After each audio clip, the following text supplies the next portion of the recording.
going?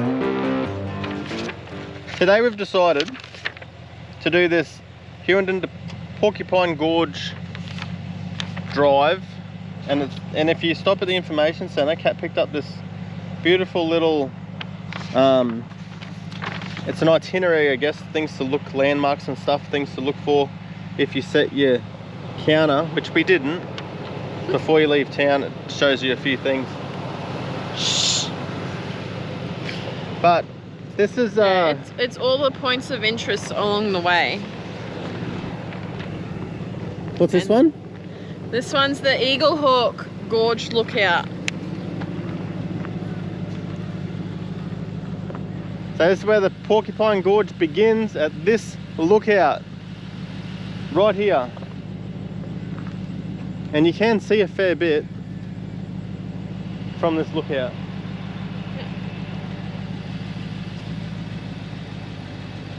Now I'll give you a couple of interesting facts. We watched a video yesterday, and basically what happened hundreds of millions of years ago is crazy volcanic eruptions and stuff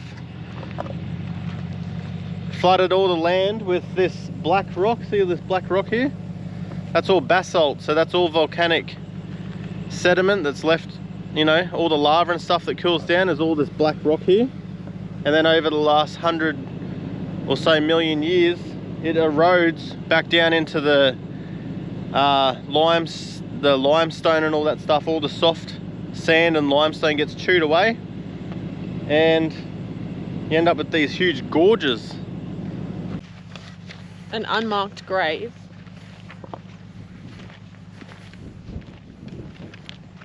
It's driven a couple hundred meters up a bit further, and the grave is on the left hand side of the road. I'll read it. First one, this may be the resting place of an old Chinese man that was found dead along this road, who was either making his way to or from the Woolga goldfields and was run over by a dray. That's the first option. Or it marks the grave of an Aboriginal girl called Minnie Waite, who perished either by foul means or of exposure when trying to walk from Hughenden to a nearby station. Two very different stories. It's either a Chinese man or an Aboriginal girl. I wonder how they know. I guess it's just stories of people who have been missing out here. Yeah, it'd be two people went missing at a similar time, I guess. Yeah. And they would have found, like, it wouldn't have been a body. I guess they it just would have been like narrowed it down to those two options. Yeah, I don't know. That's crazy though. It is pretty crazy. Someone's buried there. Yeah. So behind me here is the mailman's grave, and I'll just read what it says.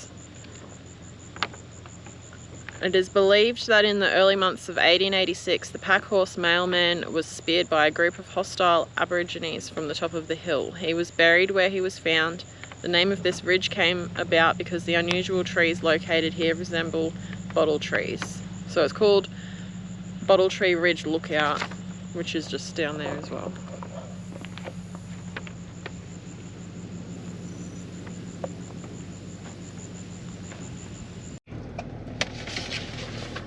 Alright, next point of interest, Simpson's Pinch.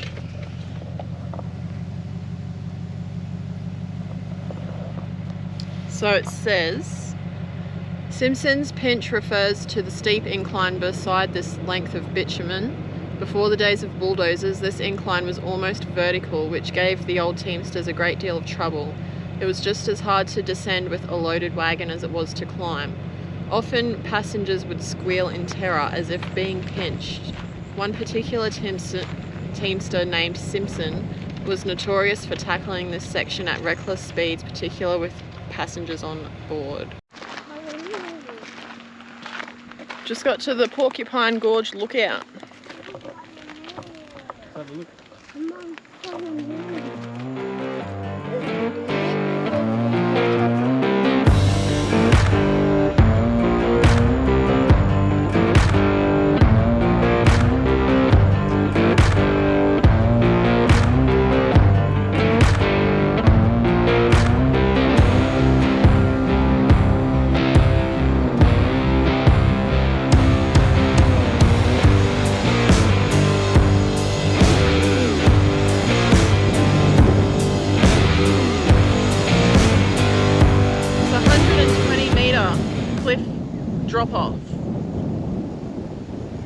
And it is crazy.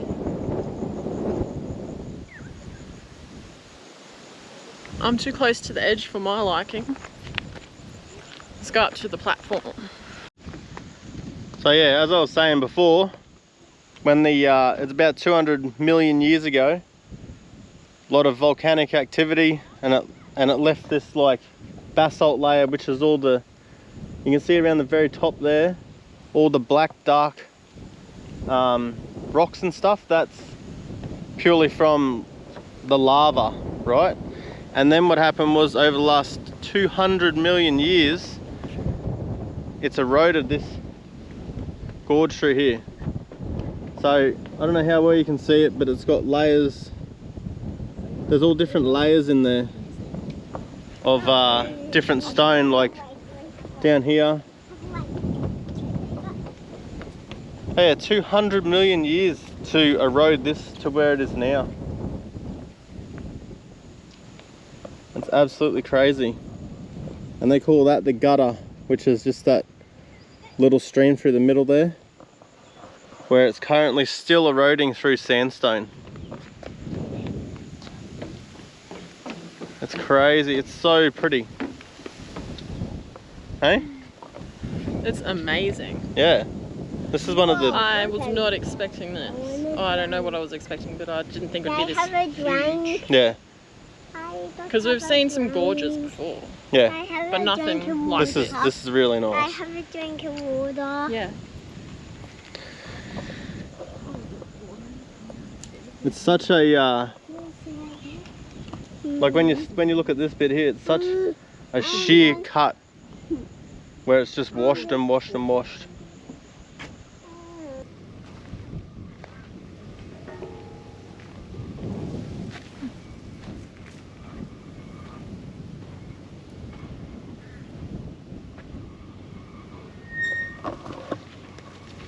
We found ourselves a whistling boar. I don't know if you can hear this.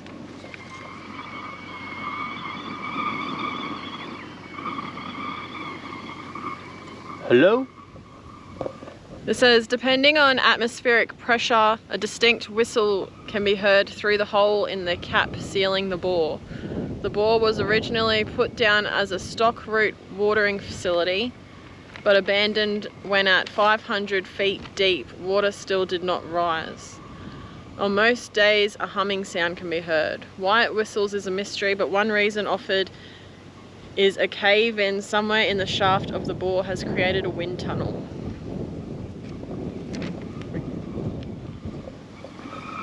You can hear it more because you can feel the wind coming in. Feel it?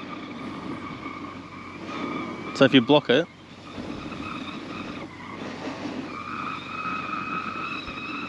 oh yeah, she's screaming today. Wow. She's whistling all right. Old whistling boar, folks. That's a whistle boar.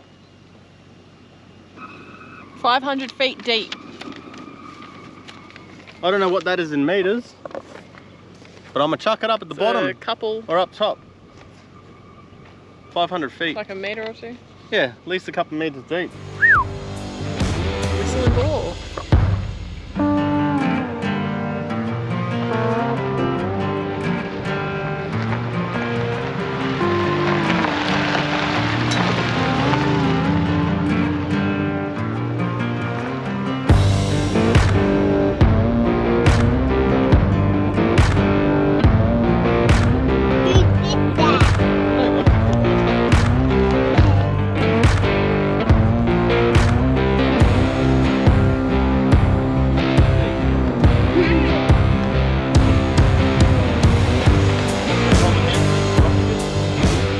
Bit further up from the Porcupine Gorge is this pyramid campground, and there's a couple of lookouts here as well. So we're just doing a short walk now.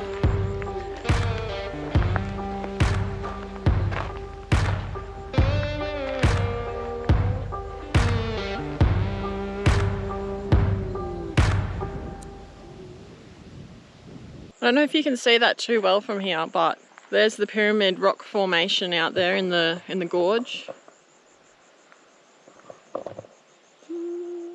Yeah. I'm continuing to be blown away by these gorges and lookouts out here. It's just stunning. Absolutely beautiful. So there is a walking track down to the actual gorge from here. It says it's 1.1 k's or 30 minutes return. And apparently you can get down to like the base of the pyramid, and it says there's swimming down there. You can swim at the base there. So if you are that way inclined, I'm sure it will be beautiful. What are we doing? Are we going to go down there or not? Well, I don't know. I think I'm that way declined. Nah. Well, we're not even geared up to swim. No. So where's the fun in that? You're wearing Lorna Jane, what are they? Leggings. And I'm wearing, well, I can swim. Sadie's wearing jean pants. Jean pants? Trapping on my Are you a troll? Yeah. Yeah, I don't know. Nah, we're probably It's nice to see it from up here. Who's trapping on my bird? So you can walk down to the bottom and go for a swim at the bottom of the pyramid, but I don't think we're going to do that today. It's a pretty steep walk down there, so, you know, coming up's going to be even... And the laws of physics, what goes down will have to come back up the hill. And you know, Oh, that's not it. one of us is going to be carrying That bag of potatoes back up the hill. She's like 16 kilos now. Yeah, And it's like the heavier she gets, the less she wants to walk. Go figure. bit like everyone, eh? I know the heavier I get, the less I want to walk. Oh, Okay. God. So they call this ebony and ivory because it's one black tree, one white tree, and it's all intertwined. So there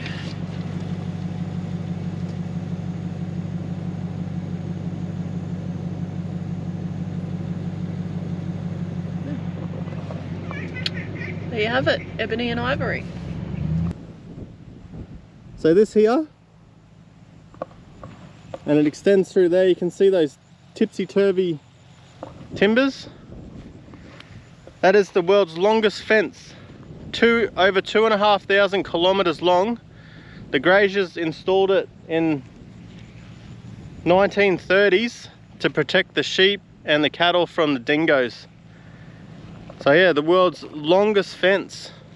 Pretty bloody remarkable, really. Most of it's still, like, you can still see it all. But yeah, obviously it's in a bit of a bad state at the moment. And from what I've read, there's no more sheep or cattle. Oh, there's no more sheep in this area anyway, so no need for it.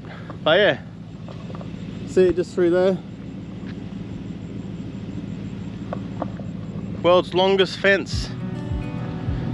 Pretty cool. We're just outside of Hughenden, about 10 k's for this sunset. Yes, there's a sunset lookout, and Mount Walker. yeah, Mount Walker. And also, just while I've got ya, there's all these little, yeah, there's all these little windows where you can take a picture of the mountain. So that one's, what's it say? Etna Lookout. Sadie's just gone for a wander. But yeah, we just thought we'd come up here to see the sunset, because, you know, you're in the outback, so might as well see a decent sunset. So yeah, you can see. Are you a flower? Yeah. Oh, hello. Hello. So yeah, obviously plenty to see up here on the top of Mount Walker, including that. Absolutely beautiful.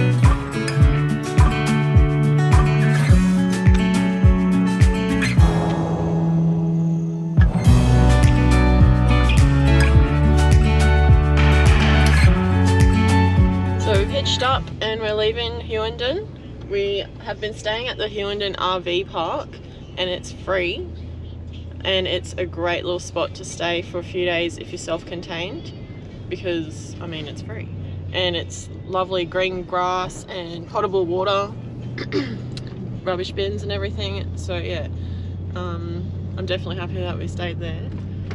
We had 2 nights in here and we just did a bit of exploring. It was a pretty cool town. The drive we did yesterday was awesome with all the points of interest and all the history, and sunset last night was beautiful. So yeah, pretty happy with this little stop, and we're just gonna keep heading west now. I'm not really sure where we're gonna stay tonight, but yeah, we're going towards like Julia Creek, so we'll probably end up somewhere around there. Ooh, lucky girl. You've been wanting a cupcake for weeks, haven't you? Finally found a nice pretty one for you. Daddy, this is called Rusty. Really? Bit of a stop. We just got to Richmond and there's a recreational lake, playground, water park. So we've just pulled over so Sadie can have a play and a cupcake. She's been wanting a cupcake for ages and I finally found one for her. But of course she's not going to eat it, she's going to eat all the icing and that's it. Anyway, we are just going to have a quick look around here, but we're not going to stay tonight. I don't think there's very much here to see. Wow, I can see the what? Oh, careful, careful. Mom, I'm just pretending I'm the pirate ship on there. Oh, okay. And this is the pirate ship. You're on the pirate ship. Yeah. So yeah. And the pirate ship's floating. Wow. Yeah, we're just gonna let her have a bit of a play. We've got to find a hardware because we need some grease for something. And then there's like a homestead or some display thing in town that we're gonna look at. And then we're just gonna keep going onto Julia Creek. So that's the rough plan for today. But yeah. Nice little spot. It's so quiet. We're literally the only ones here.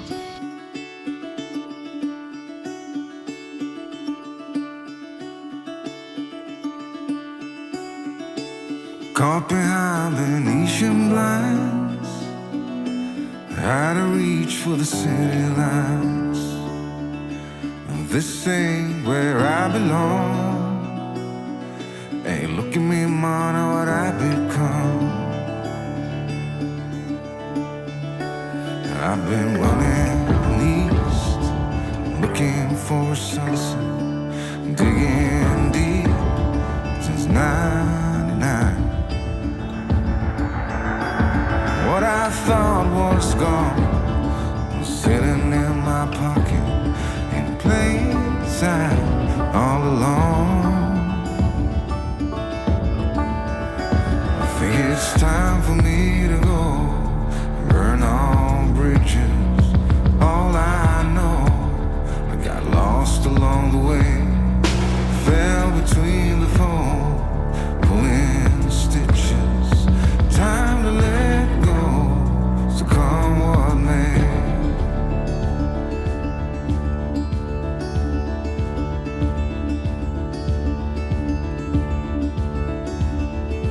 Don't look before you leave. What you give, you get to keep. So long, farewell, bye-bye. Let's have a toast for those lost old eyes. Quiet is it here? Yeah. So that's the Cambridge house. Or Cambridge store, is it? Yeah.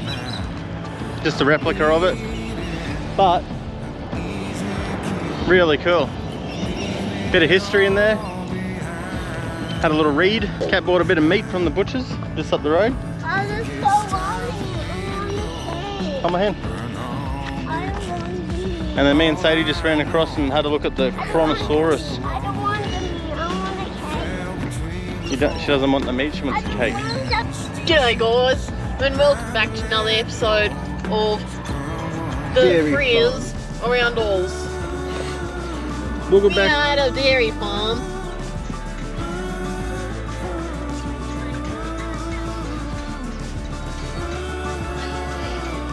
Welcome back to another episode of Let's Find Every Dairy Farm in Australia. We've literally not been to one dairy farm. Don't pick your nose all the time on camera. Welcome back.